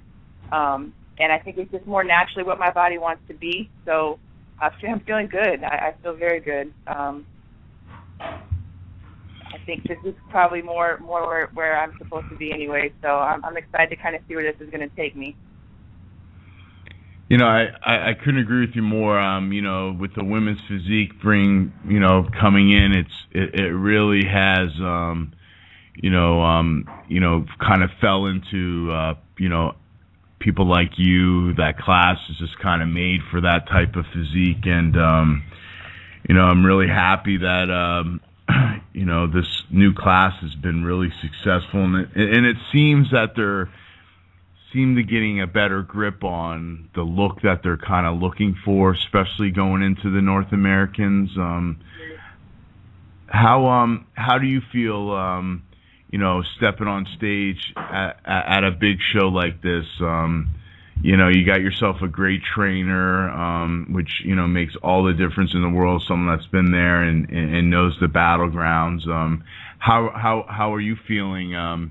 Making is this going to be your first trip out of state at a competition? Yeah. The last 2 competitions I did were, here in Florida. The one was in Orlando. The one in 2011 was in Lakeland.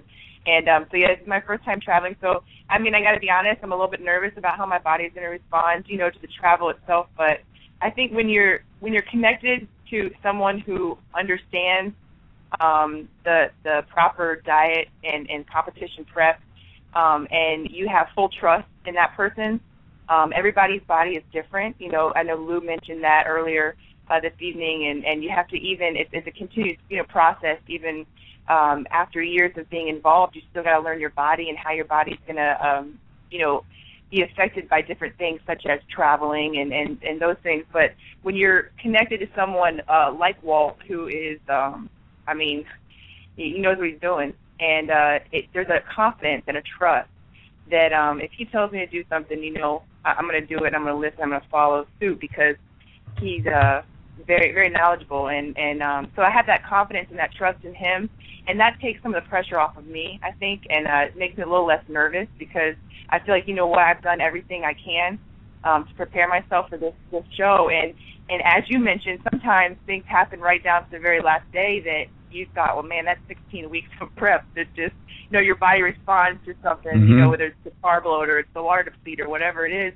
You know, in my case, maybe it's going to be the flying and the traveling, but that's not really my focus. You know, I'm just going to, you know, another thing that Walt taught me through the process is, you know, why make a bunch of, you know, a lot of people try to make a bunch of changes going into the show, you know, that last week, and why do that? You know, if your body's looking good and you're going to the show a certain way, why make all these drastic changes a couple days going into the show? So I think we're just trying to keep things that, you know, follow suit, basically, and stick with the plan. And like I said, it's going to be a learning process, and I may look back at my next show and go, okay, well, you know, I want to do this different, I'm going to do that different. But, I mean, who doesn't do that? Even to this day, the pros are probably still, you know what I mean, going back and looking at different things that they can change. So I think at this point it's one of those things where I've trusted the process. I'm going to continue to trust the process going into the show.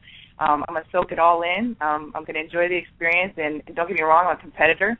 I'm not going up to Pittsburgh to lose or to place last. But, you know, keeping things in perspective, that this is my first national competition, I'm just happy to be there.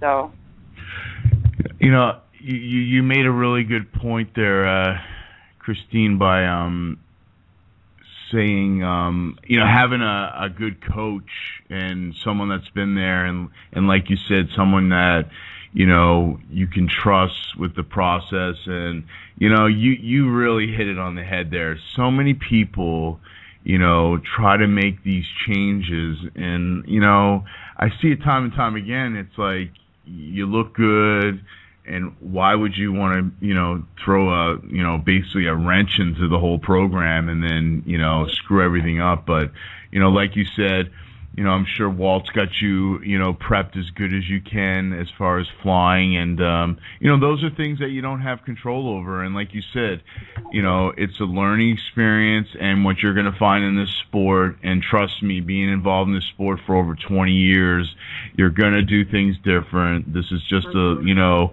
almost like, you know, you're just scratching the surface, and, you know, now you're being able to, you know, look back at this, and, you know, like you said, of course, we all go to win. You don't train for second place. You train to win, and then you evaluate the situation after it happens, and then now you'll have something, you know, to judge yourself for the next time, and maybe it'll be the next time we'll be in the pro ranks, you know, and maybe not. But the bottom line is, you're going to have something to gauge your progress by. Just like, you know, your last show as a women's physique competitor, you're basically trying to beat that person. So, you know, I think that's a great attitude, and you know, Walt definitely has that same type of attitude. I love trainers like that really tell their clients, and I really preach this to my clients, that especially the ones that want to compete, you got to have fun, and you got to just compete against yourself. And like you said, you know, you sound like you know, you're a little kid in a candy store, and you're just trying to absorb every little, you know, detail and process. And that honestly, you know, is really a smart way of going about it, because, you know, it'll make it fun. And, you know, what you're going through right now is not always the fun part, but at the end of the road, you know, and for you right now, I'm sure it's exciting, so it'll help blow this week by. But, you know, people that don't compete, you know, the last few weeks before a show is really tough, especially for yourself coming off, you know, just a show, you know, so close. So, you know, hats off to you, and you know, we wish you the best of luck. You looked awesome. You know, and I really think we're going to see big things from you. I know Walt's really excited about you doing the show, so we're really looking forward to that. I got to tell you, or I got to ask you, let our listeners know how they can get a hold of you. What's the best way to get a hold of you? If there's any companies out there listening, looking for sponsoring a women's physique competitor, let our listeners know what's the easiest way to get a hold of you. Probably through email. I am on Facebook. However, I've been told that I'm hard to find. Not really sure why, but so I have an email address that is also linked to my Facebook that I check daily, and that's just my first initial of my first name, which is K, and then my last name, which is Smithers. So it's like Smith with the ERS on the end. So it's K Smithers 33 at yahoo.com. And on Facebook, it's just my name, Kristen Smithers. So either one. Now, Kristen, is there anyone out there you'd like to give a shout out to, a thanks for helping you through this prep? And I know it's been a long road for you.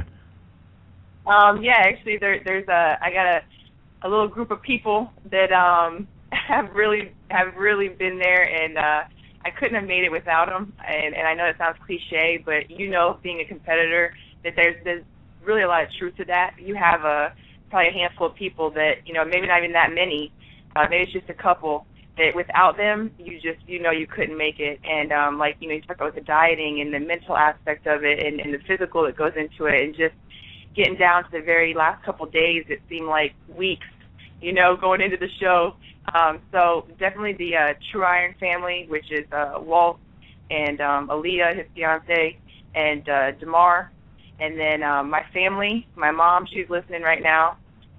She's my number one fan for sure. And also one of my best friends, Dalton, who's basically seen me through the whole thing as well. So, and there's a few others out there that I'm sure I've forgotten to mention, but I have a group of people, Amy from the gym, if she's listening, she knows, who she is, but it's just a small group of people, but I tell you, I can't say it enough. If it wasn't for them, these dreams and these things that are coming true, for me at least, or at least goals that I'm seeing come to pass in my life just wouldn't have happened without them, and that's the truth. Absolutely, and I couldn't agree with you more. And we wish you the best of luck. We'll be cheering you on this weekend, and Thank you. Hopefully you leave Pittsburgh with a pro card. That would be awesome. That's the goal. All right. Well, listen, we wish you the best of luck, and thank you for stopping by the show, Kristen. Thank you, Craig. I appreciate it. Anytime. Best of luck this weekend. Thank you. Same to you. Guys, that's going to wrap it up for tonight's show. Thank you to all the guests. Thank you to Max Speed, my producer. Thank you to Advanced Genetics sponsor, and also thank you to the IronDen.com. Check out our form on Fit Physique Iron Den. Till next week, guys. Listen, learn, and grow with Fit Physique Radio. I'm out of here. Blog Talk Radio, where millions of hosts and listeners gather.